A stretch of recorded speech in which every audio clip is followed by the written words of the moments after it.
Hello guys, எல்லோரும் எப்படி இருக்கீங்க? நான் ரொம்ப நல்லா இருக்கேன். அம்மா ஸ்டைலில் சூப்பராக கிறிஸ்பியாக ஒரு ரோஸ் குக்கி எப்படி பண்ணுறதுன்னு தான் நான் இதில் சொல்லியிருக்கேன். எங்கள் ஊர்லலாம் நாங்கள் அச்சு முறுக்குன்னு சொல்லுவோங்க. ரோஸ் குக்கிக்கெலாம் வீடியோவான்னு கேட்காதீங்க. எங்கள் ஊர்லலாம் நான் செஞ்சது கிடையாது. பெங்களூர் வந்து பார்த்தாக்கா எதுனா ஒரு ஃபெஸ்டிவல்னால் எல்லார் வீட்லேயும் இதை தான் பண்ணுறாங்க. எனக்கு ரொம்ப ஆச்சரியமாக இருந்தது.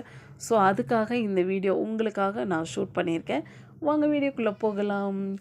ஒரு பாத்திரத்தில் 4 கிளாஸ் மைதா மாவு எடுத்துக்கிறோம். கொஞ்சமாக அரிசி மாவு எடுத்துருக்கோம்.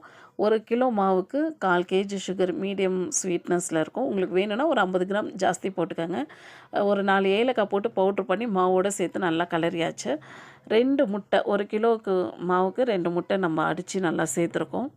நல்லா கை வச்சு பெசரிக்கங்க. இந்த தேங்காய் ஒரு அரை மூடி தேங்காவை வந்து தேங்காய் பால் எடுத்து இப்படி வச்சுருக்கோம்.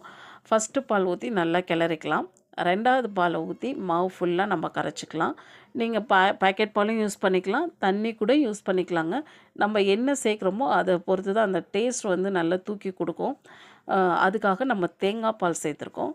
பாருங்கள், நல்லா மாவு கட்டி இல்லாமல் ஸ்மூத்தாக நம்ம ரெடி பண்ணி வச்சுக்கணும். இப்படி எடுத்தோன்னா தொரன்னு ஊற்றணும்.